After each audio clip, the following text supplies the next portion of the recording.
Ketika itu tidak ada motif politik tertentu. Kalau sekarang saya akan bilang Denny Indrayana tuh jelas motifnya motif politik. Motif politiknya Ya. apa? Mas Ade ini menarik. Nih, ini jelas adalah baik Roy Suryo maupun Denny Indrayana. Ini beliau ini tiba-tiba balik. Demi Allah, demi Rasulullah, Ya Allah, saya juga bisa bilang. saya tidak ada motif-motif apapun kecuali motif hati nurani. Ya. Saya juga kalau begitu. Saya juga. Kalau ada dan jujur, ngapain nggak tunjukkan? Itu ada gampang. Mas, jujur tunjukkan. Saya melakukan langkah ini, tadi saya sudah jelaskan. Sejak sebelum putusan 90, setelah putusan 90, saya dengan begini ini berisiko, Mas. Ada risiko politik, ada risiko kriminalisasi. Jelas. Saya tidak dibayar. Orang-orang yang di sebelah sana entah dapat bayaran berapa. Jadi tolonglah jangan bicara motif di depan saya. Loh, enggak ini dong. adalah Saya ingin bicara perjuangan menegakkan etika, moralitas, konstitusi bernegara. Oke, baik. Dalam dialog di Rakyat Bersuara, Ade Armando menuding Denny Indrayana memiliki motif politik di balik pengangkatan isu ijazah Gibran, bahkan dikaitkan dengan kepentingan politik menuju 2029. Namun Denny langsung membantah tudingan tersebut. Dengan tegas ia bersumpah demi Allah dan Rasulullah bahwa langkah yang ditempuhnya bukan karena kepentingan politik, melainkan karena dorongan nurani. Balik. Demi Allah, demi Rasulullah, Ya Allah, saya juga bisa bilang. saya tidak ada motif-motif apapun kecuali motif hati nurani.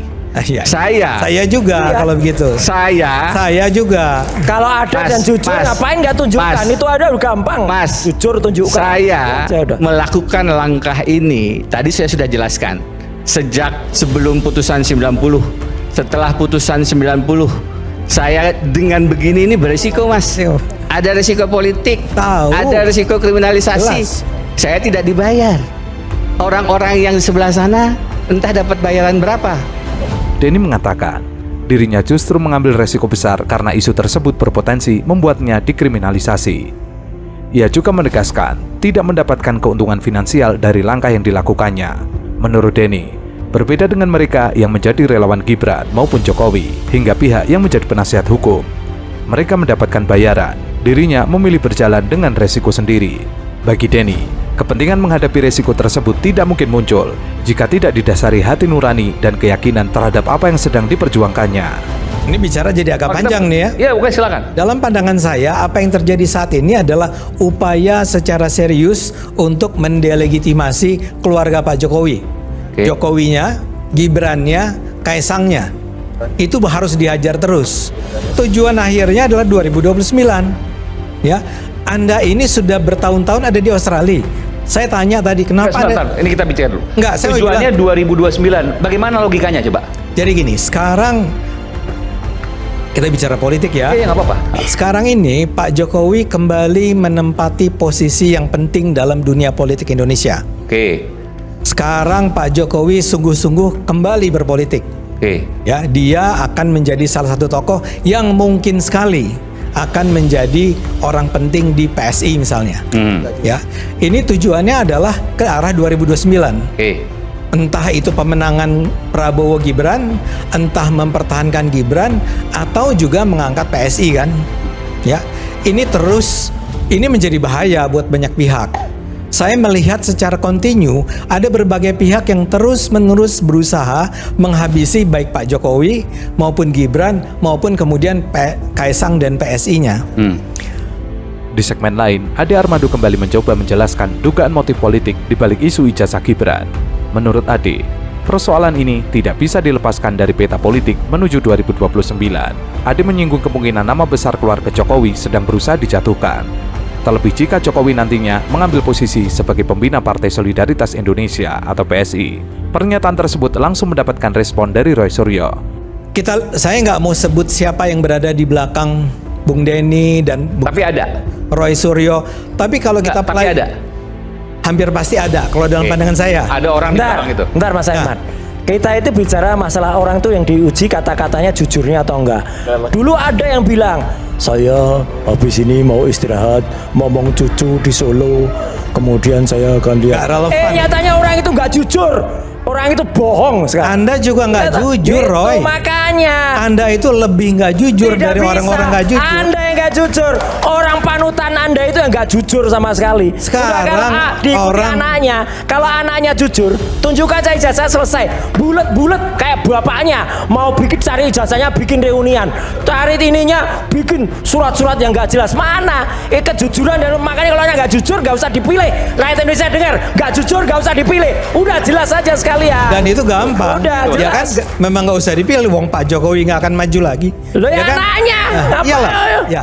Roy menilai, jika Jokowi benar-benar kembali masuk ke politik praktis, setelah sebelumnya menyatakan pamit dari dunia politik dan ingin kembali ke Solo untuk momong cucu, maka ada pertanyaan mengenai konsistensi sikap tersebut. Dengan nada tajam, Roy bahkan menyindir bahwa tokoh yang menjadi junjungan Ade Armando tidak bisa menunjukkan sikap jujur dan justru dianggap menjilat ludah sendiri karena kembali terjun ke politik praktis. Mendengar pernyataan Roy, Ade Armando lalu menyinggung gelar Dr. Roy Suryo. Nah, dalam Motif hal ini 2029 coba tadi Nah, saya mau bilang, kalau Roy bicara jujur, saya mau tanya, disertasi Anda tuh sebenarnya bisa diluluskan nggak?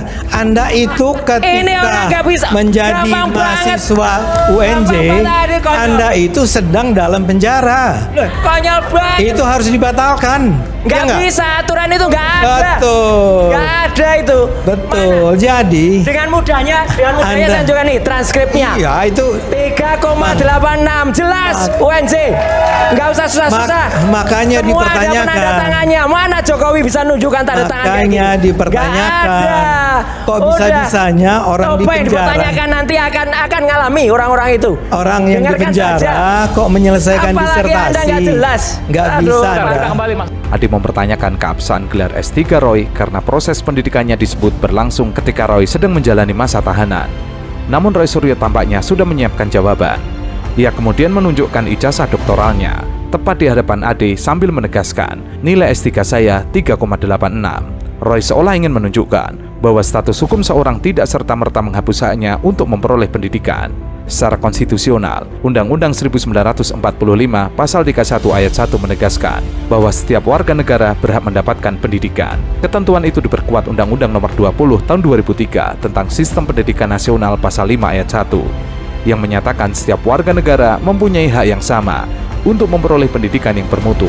Bahkan pasal 5 ayat 5 menyebut bahwa warga negara berhak mendapatkan kesempatan meningkatkan pendidikan sepanjang hayat. Artinya, status seseorang sebagai tersangka pada prinsipnya tidak otomatis menghilangkan haknya untuk mendapatkan pendidikan, sepanjang proses pendidikan tersebut dilakukan sesuai aturan lembaga pendidikan dan ketentuan hukum yang berlaku.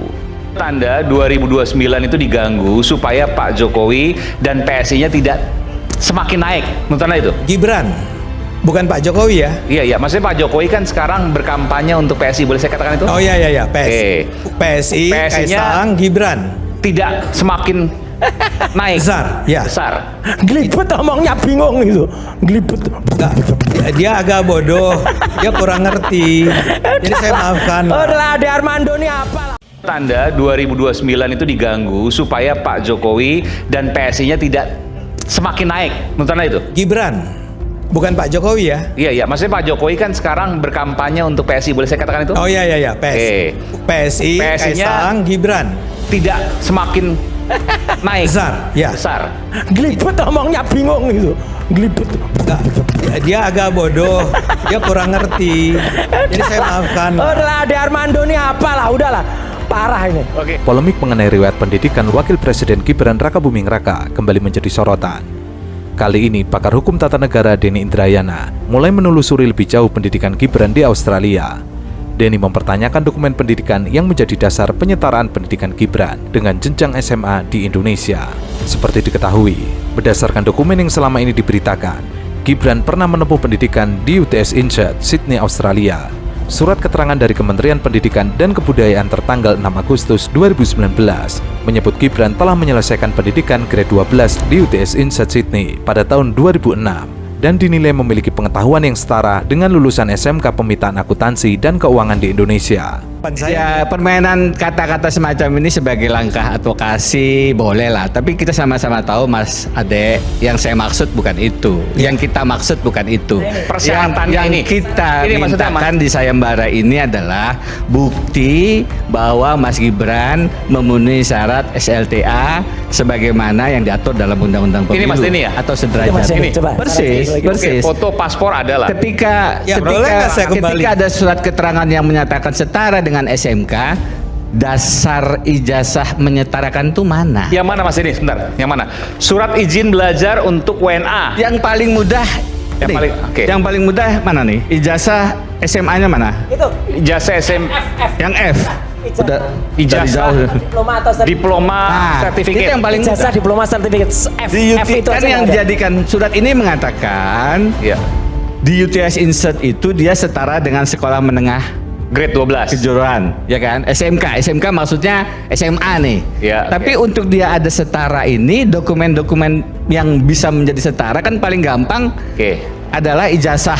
Berarti gampang ijazah ini deh. UTS ini. Pendidikan grade 12-nya itu kalau di Australia yang mana gitu. Betul. Itu di ya. UTS terutama karena ini kan jadi dasarnya UTS. Ya. Dan UTS yang dijadikan dasar. Itu yang Kalau saya mohon izin, kalau saya mengatakan saya punya ijazah S2, S3, saya tunjukkan kemarin ijazah S2 saya. Ini loh, ini SK penyetaraannya, ini ijazah S2 saya. Ini SK penyetaraan S3 saya, ini ijazah S3 saya. Sekarang Gibran punya SK penyetaraan, ijazahnya mana? Persoalannya, Denny mempertanyakan dokumen asli yang menjadi dasar penyetaraan tersebut. Menurut Denny, jika pendidikan di UTS Insert memang menjadi dasar penilaian kesetaraan pendidikan SMA, seharusnya terdapat dokumen akademik dari lembaga pendidikan tersebut, baik berupa ijazah, sertifikat kelulusan, maupun surat keterangan lulus. Denny bahkan secara terbuka menyatakan dirinya menunggu Gibran menunjukkan dokumen tersebut kepada publik. Ia menyebut yang ingin dilihat bukan sekedar surat keterangan dari pemerintah Indonesia, melainkan dokumen pendidikan yang menjadi dasar diterbitkannya surat penyetaraan tersebut. Di tingkat pertama 6 bulan, nanti 3 tahun sampai dikasasi. Padahal bisa dengan 1 menit itu ditunjukkan, selesai masalah. Kalau tidak Enggak ditunjukkan, gitu loh. berarti ada apa dengan ijazah Itu kita? kesimpulan Anda. Jadi saya mau bilang begini. Saya bahkan kalau boleh menyaran kepada Mas Gibran itu tantangannya Denny Indrayana jangan didengerin. Nggak usah peduli. Ya, biarin kalau dia ingin menunjukkan bahwa terjadi sebuah konspirasi skandal yang menyebabkan Gibran menjadi seorang wakil presiden, dialah yang harus membuktikan. Mas Gibran tenang-tenang aja, tunggu aja, karena saya yakin Mas Gibran punya semua yang diperlukan. Saya yakin Kementerian Pendidikan dan Kebudayaan tidak berbohong. Kalau Anda menuduh mereka berbohong, ya Anda buktikan bahwa mereka berbohong. Lakukanlah, silahkan. Saya nggak akan bayar Anda 100 juta, 10 juta, 50 juta kalau Anda bisa melakukannya. Tapi demi kebaikan bersama, lakukanlah. Ini persis sama dengan kalau Pak Jokowi tidak mau menunjukkan ijazah S1-nya pada Roy Suryo, ya nggak apa-apa dong. Itu haknya Pak Jokowi. Bung Ade, boleh saya lanjutkan? Bung, kita ini diajarkan untuk ikuti prosedur ini. Teman-teman sudah, Penatua sudah menggugat ke KIP. Ya. Dapatnya surat keterangan tadi. Yang ijazah-ijazahnya ini nggak dikasih. Nggak ada memang. Kalau kita gugat lagi 6 bulan lagi. Jangankan KIP, Mas. Jalankan. Ya, kita ini Mas, orang hukum, teman-teman S1 mahasiswa hukum, tolong, memang yang begini ini adalah hukum kita. Mencoba untuk bikin rumit. Hukum tidak begitu, hukum bisa sangat mudah. Pengantar ilmu hukum di UGM tempat saya belajar, buku Profesor Sudikno itu mengatakan hukum itu tidak serumit itu. Hal ini tidak masuk akal dalam logika akademik, sebab penyetaraan biasanya terjadi dari pendidikan non-formal ke formal atau dari sekolah luar negeri ke sekolah dalam negeri, bukan dari level yang lebih tinggi diturunkan ke level yang lebih rendah. Juru bicara Jokowi yang sejak awal mencoba menangkis dengan retorika, akhirnya terlihat panik. Jawaban yang diberikan terputus-putus, bahkan beberapa kali berputar pada pernyataan normatif tanpa data. Itu sebenarnya bukan sesuatu yang baru, tapi pintar Bung Denny, saya puji itu. Gara-gara itu rame orang membicarakannya kan. Walaupun kemudian tadi saya mendengar bahwa kelihatannya Bung Dedi lebih jauh daripada sekedar bikin sebuah sayembara yang udah pasti nggak akan ada pemenangnya. Saya Akan ada apa Mas Ade? nggak akan ada pemenangnya. Oke. Saya bisa aja jadi salah seorang penyumbang. Saya nyumbangnya 10 miliar deh. Mas Ade mau nyumbang 10 miliar? Bersedia gitu misalnya? Ya nggak mungkin saya anti Gibran. Saya kan pro Gibran. Oke. Tapi kalau saya jadi seorang anti Gibran, saya bisa tuh nambahin 10 miliar. Saya berani. Karena? Ya karena udah pasti nggak ada pemenangnya. Maksudnya nggak ada pemenangnya berarti nggak ada. Nah itu gimana aja maksudnya? Ya kan Berarti saya nggak udah ada ijazah ya maksudnya? Iya, saya kan udah bilang Gibran itu nggak punya ijazah SMA di Indonesia karena emang dia tidak sekolah di Indonesia. Yang isi sayembaranya itu apa sih? Ijazah SMA di Indonesia atau gimana? Makanya ini kan teman-teman kan main kata-kata nih. Saya sudah jelaskan dalam banyak video. Kalau untuk publik ya ijazah SMA sederajat itu paling gampang dipahami. Tapi kan saya jelasin. Yang kita minta adalah dokumen-dokumen bukti surat keterangan penyetaraan itu mana. Ijazah di UTS, transkrip di UTS, raport di UTS, ijazah yang menjadi dasar surat keterangan itu sehingga bisa dikatakan dia setara SMK. Itu yang kita minta, udah dijelaskan berkali-kali. Oh yang tadi Mas Roy itu syarat-syaratnya tadi. Sementara Denny Indrayana terus mendesak agar publik mendapatkan penjelasan yang jelas, transparan, dan sesuai aturan hukum, serta sistem pendidikan nasional. Untuk diketahui, isu ijazah Wakil Presiden Republik Indonesia, Gibran Rakabuming Raka, bukanlah hal baru.